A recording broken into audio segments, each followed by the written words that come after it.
let's talk about today, because it's World Teachers Day, and it's been observed in many countries around the world. And we here in Ghana certainly observing the day as well. It's celebrated annually on 5th October, and this year is no different as the world appreciate what teachers have done for us. World Teachers Day celebrates the effort teachers make to education and development of people around the globe. We probably have had a favorite, not so favorite teacher growing up. However, it must be appreciated how difficult a job it can be.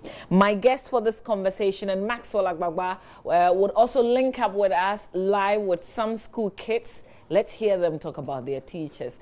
For instance, let me ask you, if you're in school, or I'm not sure, Maxwell will have that conversation because you're way out of school. So we want to know from the school kids how well they even know their teachers. But these days, hardly would you hear young people say they want to be teachers. Everybody wants to be a doctor, a lawyer. We've gone back to those old days, or probably an entrepreneur. So what's happening to the profession?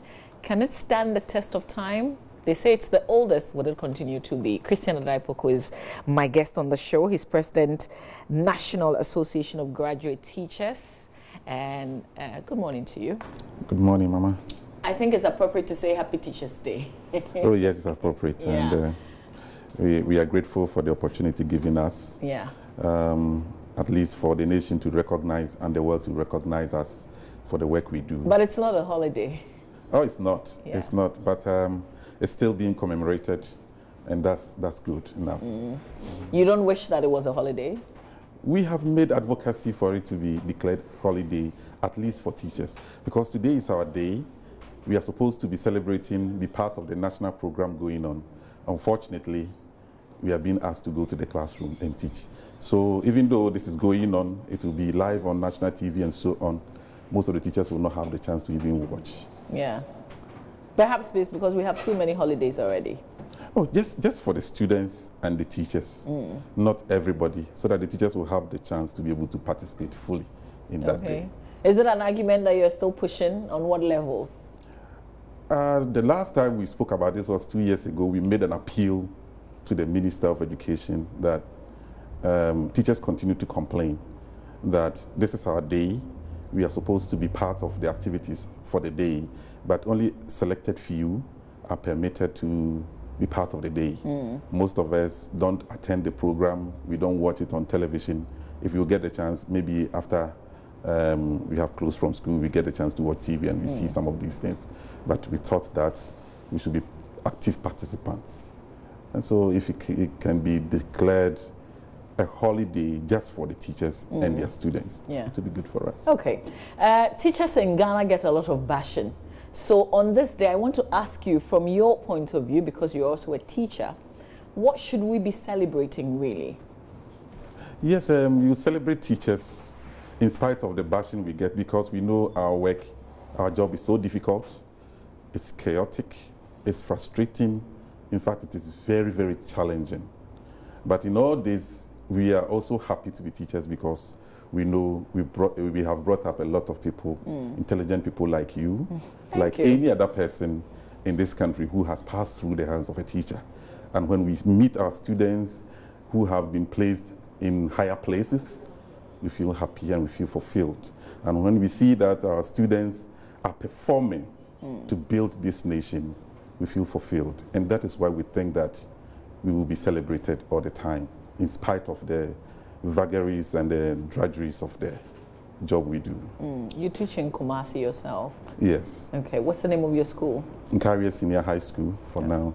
Let's talk about the experiences with teachers.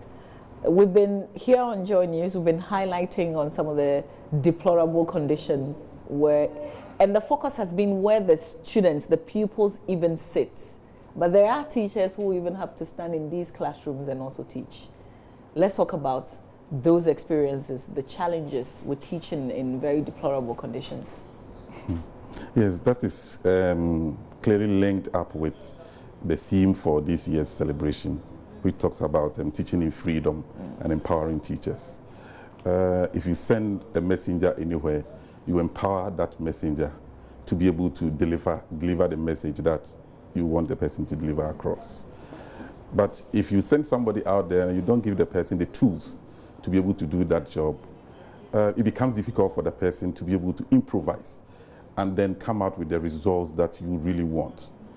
And that is why we think that teachers are suffering in Ghana so much, because the joy of every teacher is to see that I have all the materials I need to be able to do my job. It is there and then that if I'm not able to deliver, you can then talk, castigate me, do anything that you think is right. But where I'm not given the tools of trade to be able to execute my functions well, and then at the end of it all, I get all the bashing for the failures of the system. That is not to say that we're not part of it, but in most cases, we are constrained by inadequate resources to be able to perform. A typical example is what you just gave.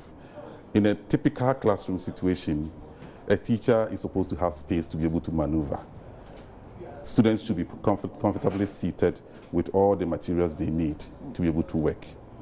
The students have different abilities, and because of that, the teacher will have to give special attention to individual abilities. There are some of them who are very, very sharp, and so if you want them to wait for the slow learners to catch up with them, you slow those people or those students down. And so special attention must be given to them, special work must be given to them to be able to exploit their potential as well. In the same way, we have the average students who are normally the majority clustered at the middle. Then you have the slow learners who have to get special attention to be able to catch up. So as the teacher moves around the classroom, he begins to detect some of the difficulties and challenges, and then he attends to them. But in a typical Ghanaian school, you go and you see that the students are so crowded that the teacher doesn't even get a chance to move around. So what he normally does is he stands before the chalkboard, and then he delivers his lesson like a lecture. No activities going on. And because of that, the lesson in the first place is boring, because, I mean, no activities going on. It's only about the teacher talking. There's no interaction. Exactly. And so it makes the work very, very difficult. I always make mention of the fact that people compare trained teachers, the performance of trained teachers in the public schools to the non-trained teachers in the private schools. And they always conclude that the non-trained or the untrained teachers do better than the trained teachers. When you say untrained, what do you mean? There are people who have gone through sometimes 2 years of training, 3 years of training, some 4 years, depending on where the person is going. We have certificate in education, where the person does 2 years and gets a certificate. We have diploma in education, where the person goes to a college of education and does 3 years of training. Or you go to the university and do a 4-year program and get a certificate as a teacher. That is where you are given the real body of knowledge that is exclusive to teachers. Of course, the work we do, we as teachers know it better than any other person in the world. But that is the work we do, and that is the work we have been trained to do. But the gap between us and what we have learned, I mean, the gap between the real classroom situation and what we learned during training is the fact that at a training college, there is a lab. You go there, all the teaching and learning materials that you need can be found there. They use them to train you how to deliver your lessons. You get to the typical classroom and you can't even get one. So it makes the training that you acquired almost useless. And it makes it difficult for teachers to be able to do their work, because it becomes so frustrating that you know that I'm supposed to use abacus for this lesson. You go there and there's nothing for you to be able to use that. So you are also trained that, okay, in that case, use improvisation. So look at the environment, find anything that you can lay hands on. I guess that's why we found not too long ago a teacher using a stone as a mouse. Yeah. Okay, because that teacher was improvising in the absence of the real material. That is it. And so you can just imagine the frustration that teacher was going through. The day before the lesson, he will have to sit down and think, what can I do to be able to get the children to understand this? Okay. In the absence of the real material. Yeah, but you're going to talk about some criticism when I asked about, what is untrained. Because you are trying to, you see Yes. people compare trained teachers to those untrained in the private sector. Exactly. That's what I was trying to say. So in an environment where the teacher has the training and should have been given the materials to be able to perform, and he doesn't get it, and looking at the background of the environment within which he teaches, the children he teaches, and so on, they have impact on the performance of the child. Even if the teacher is not well trained, and then the child is coming from a good environment, the materials are there, and then the teacher is giving orientation to be able to manipulate the materials, they can still do better than where the person has been properly trained to use the materials, but materials are not there for the person to use. And that is why we normally see the private school students doing better. It's one of the reasons. Because many studies have shown that if a student is coming, or a child is coming from a middle class family, that child tends to do better academically than a child coming from a poor family. Why? Because one, if the child needs books, the poor family cannot provide the books. If the child needs other materials to be able to perform, the poor family cannot provide. But tell a middle income family, or an upper class family, that this is what your child will need to be able to perform. They will go heaven and earth and provide it. When they get home, a typical poor family child, under normal circumstances, or in general terms, are also people from families that are not really literate. Nobody is there to help the child in his or her work. But in a middle class to upper class families, even if the parents are not there themselves to help, they contract other people to help the children to be able to perform. So you see that gap continue to widen, because people are poor, they can't provide them, and they are not even capable of helping the child to be able to perform. I'm not defending the teachers in the public schools in any way, but I'm just trying to bring out the frustrations and constraints we normally find ourselves in. The whole public is saying that basic education is free in Ghana, and that means if it is free, the child must be properly fed. Because normally we don't look at it, but you can imagine a child who has woken up around 6 a.m. If he's lucky, he can be fed that time before the child gets to school. From that time till maybe 1 p.m. that the child closes, we cannot say that the child should just live there without having food to eat. But our school feeding program in this country is limited to few schools. So a lot of students or children still go to school, and if their parents are not wealthy enough to be able to give them something to go and buy food to eat, that means they live on empty stomach and return home that way. That means, one, they don't enjoy schooling, because you go and you sit there, you don't have anything to eat, nothing to drink, and so on. It doesn't make education interesting to the child in the first place. School is not attractive. And then, secondly, because of that physiological needs that the child is not able to satisfy, it goes to affect the child's performance in the class. These are among the... So it's not all the teacher's faults when the child is not performing. But perhaps we hardly hear you talk this way, bring out the real issues in the classroom. We hear you a lot more, I may be wrong, but we hear you a lot more on your own challenges as teachers with arrears. I get messages every day on the show with one teacher or the other reminding me that there are some arrears to be paid.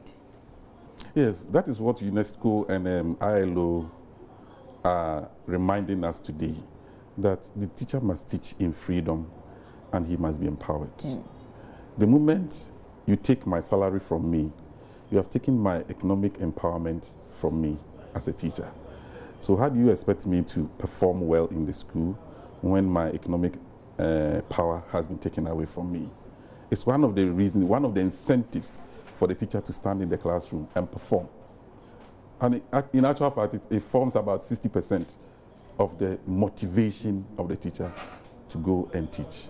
And so if that one is deprived, then it becomes a big problem. And that is why you continue to hear teachers complain about that issue. Yeah. And under normal circumstances, it flouts international law for the person to perform his duties as expected.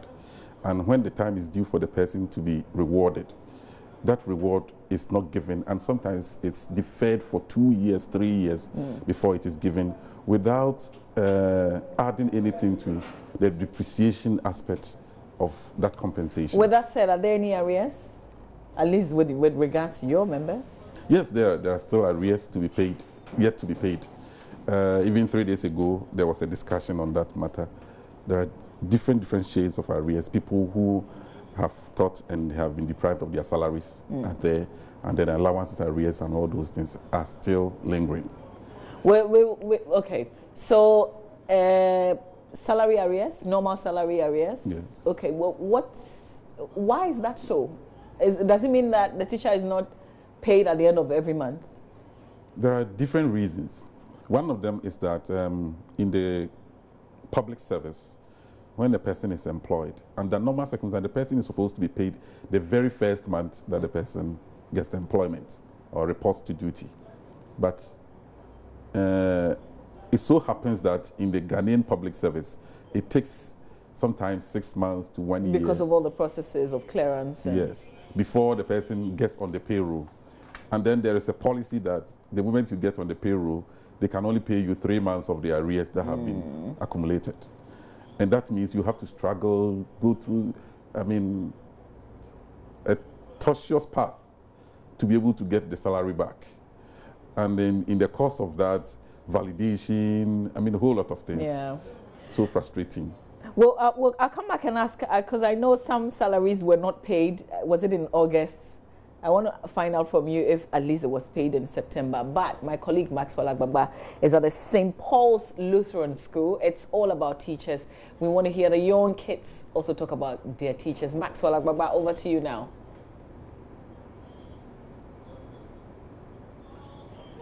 Hello, Maxwell, if you can hear me. Who are you with right now?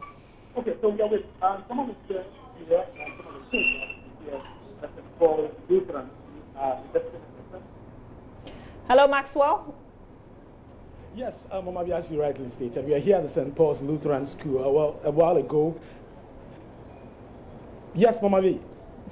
Okay, so we are with some of the students here, some of the kids actually here at the St. Paul's Lutheran School. They just finished assembly, but I have about 3 of the children. Hello, Mama V. Hi, Maxwell. They are so cute. Maxwell, go ahead. That connection is not absolutely clear, but we hope that we re-establish contact with Maxwell Ababa, with those cute little kids. I bet you didn't expect us to speak to very little kids like that, but we want to hear their perspective, what they think about their teachers. It would be good to find out from those little kids if they even know how old their teachers are, and then find out from them what they would like to be when they grow up.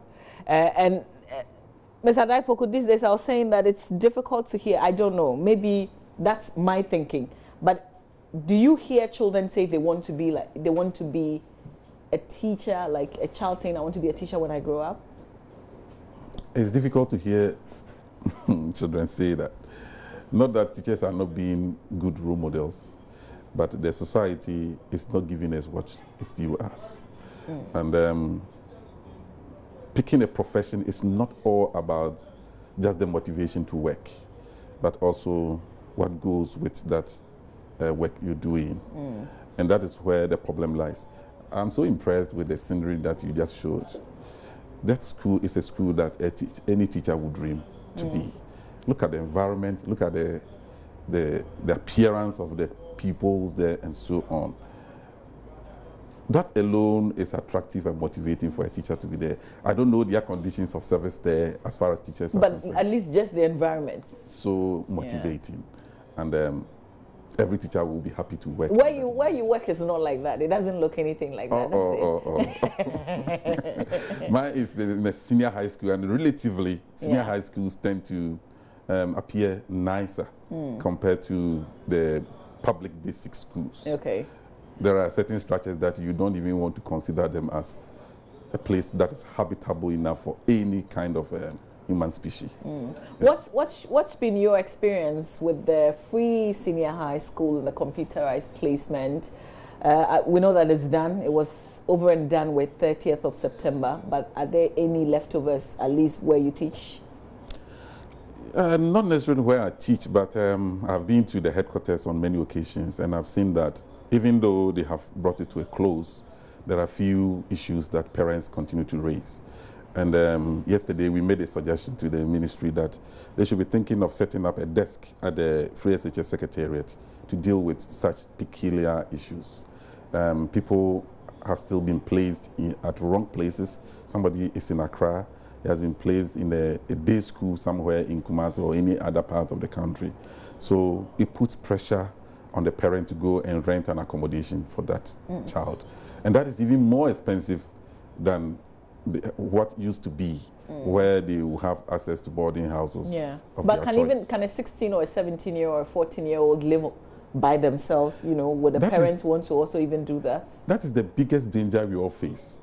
In most of the schools, they used to have these hostel facilities, have arrangement with the owners of the hostels, where a housemaster is permitted to stay there to monitor the children, just like in a normal boarding school.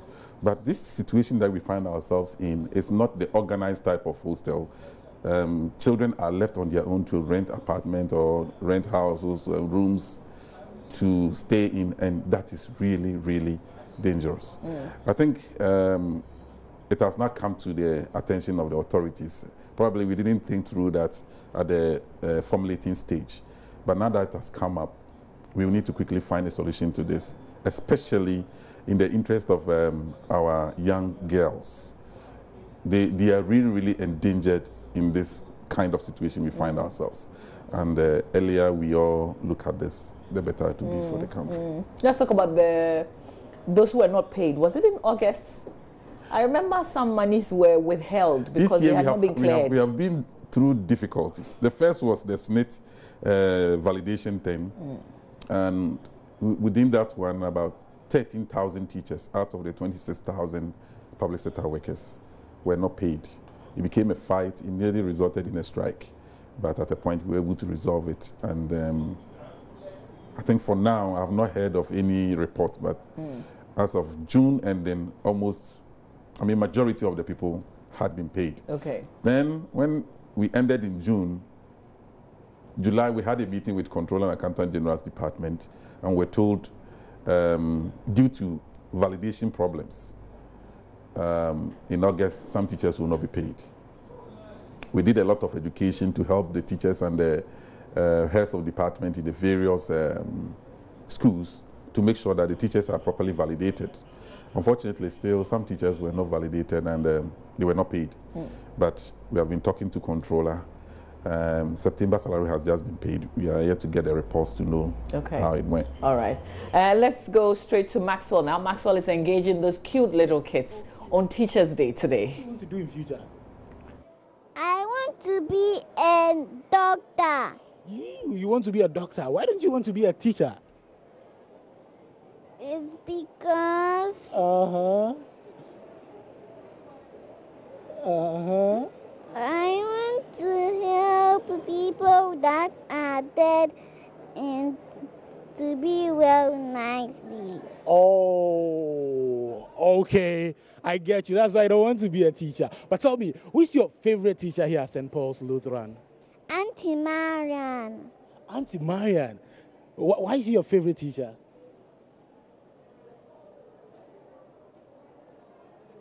Tell me. She gives you toffees? What does she do for you? She teaches me. Oh, okay. That's why she's your favorite teacher.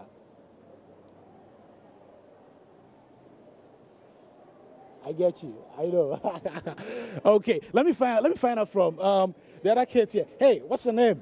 Ivan. You are what? Ivan. Ivan. Tete. Ivan Tete. Ivan Kabute Tete. Oh, Ivan Kabute Tete. Tell me, she wants to be a doctor. What do you want to do in future? You want to be what? Police. Oh, you want to be a police? Why don't you want to be a teacher? Because I'll help them. Because I'll help them. Oh, because you want to help people. Wow. Okay. I think you and Isabella are very selfless. You want to help people. Wow. Who's your favorite teacher? Tell me. She says Pat. Marian. Who? Auntie Pat. Auntie Pat is your favorite teacher. Why? Why is she your favorite teacher? Can you tell me? Because she's my teacher.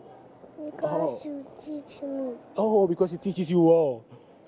Oh, okay. Let me find out from your friend here too. Hey, what's your name? Amid Ibrahim. Amidu. Amid Ibrahim. Oh, Amidu Ibrahim. Tell me, who's your favorite teacher? Auntie Lala. Auntie Lala is your favorite teacher. Why is she your favorite teacher? Because she teach me. Oh, because she teaches you all. But let me find out from you. What do you want to do in future? Doctor. You want to be a doctor like Isabella. Why do you want to be a doctor, not a teacher?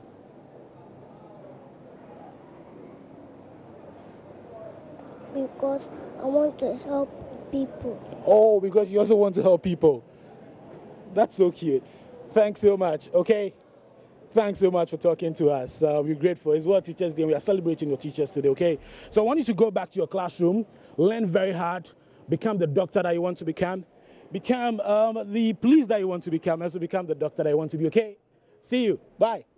Okay, so you just heard from these beautiful kids here at the St. Paul's Lutheran School. But let's speak to the people who have been teaching them. Let's find out from them what it is like, being teachers. Today is their day. Hi, what's your name? My name is Marian.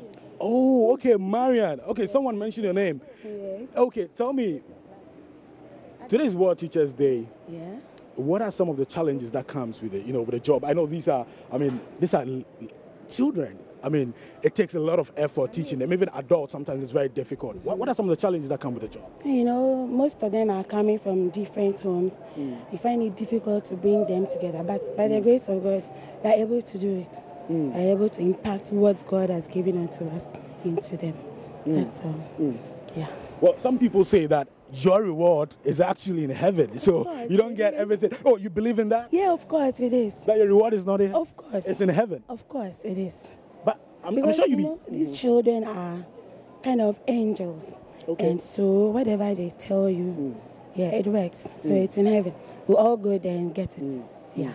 Yeah. Well, some teachers are not really excited about their conditions of service. Some of them in public institutions. You're in private institutions. Would you say your conditions of service, a bit different from what we have in the public schools? Yeah, I can say that because we in the private sectors, we are finding challenges, but as compared to the government schools, we can say that ours is much better than those in the government school.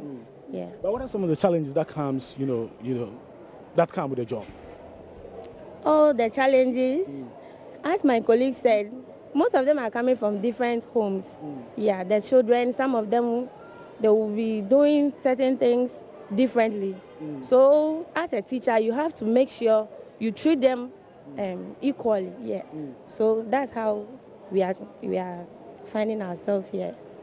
But finally, before we go, I saw the children singing during morning assembly. They looked so cute. All of them singing, so well. How difficult is it getting them to, memorize the nursery rhymes that you teach them, all the songs? Some of them very difficult. I can't even keep some of the lyrics in my head. How do you manage to do that? All right. We do it on daily basis. So as we do it every day, they get to pick. Children are very fast. Their memory is very sharp. So if they see you doing something every day continuously, they get to pick it. So that's how we do it. That's the magic. Okay. Yeah. But finally, how do you feel? All of them, the three of them, one said police, one said doctor, the other one also said doctor. How do you feel as a teacher with all your students saying they want to be doctors and police officers, not mentioning teacher? I'm happy. some of us, when we were kids, we also said we will become doctors and so on. Okay. But we find ourselves here as teachers. So maybe gradually if they grow. Okay, I want to say a big thank you to you. So that's it from the St. Paul's Lutheran School. We had interesting time here having conversations with the cute children here, also speaking to some teachers on the occasion of World Teachers Day. Maxwell Ababa from Kanda, the St. Paul's Lutheran School, Mama V. All right, Maxwell, thank you very much. That's Maxwell Ababa live from the St. Paul's Lutheran School, engaging those little kids and the teachers as well. But Mr. Christian Adaipok is the president of the National Association of Graduate Teachers. He is here in studio. And indeed, on Career Day, you'll find a lot of the children. I haven't seen any child dressed as a teacher. You'd find them as military officers, doctors, nurses. Is it just the costume that is not available? Well, to some extent, for male teachers, we don't have the costume. Okay. Because we don't have a uniform. But for the female teachers, at least at the basic level, they have. But from what came from the children, we must remember that children imbibe what society feeds them. So what we tell them in the house, when the child gets up in the morning, does the parent tell the child that study hard and become a teacher? No.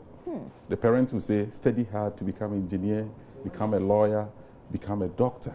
So that child speaking there, it's not because she knows what a doctor does or a policeman does. Okay. But what she has heard is that her parent says she should study hard and become a doctor. I feel so guilty, but I'm going to turn it on you.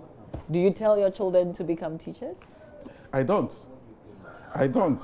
And why? Because the service that I am in is not rewarding enough.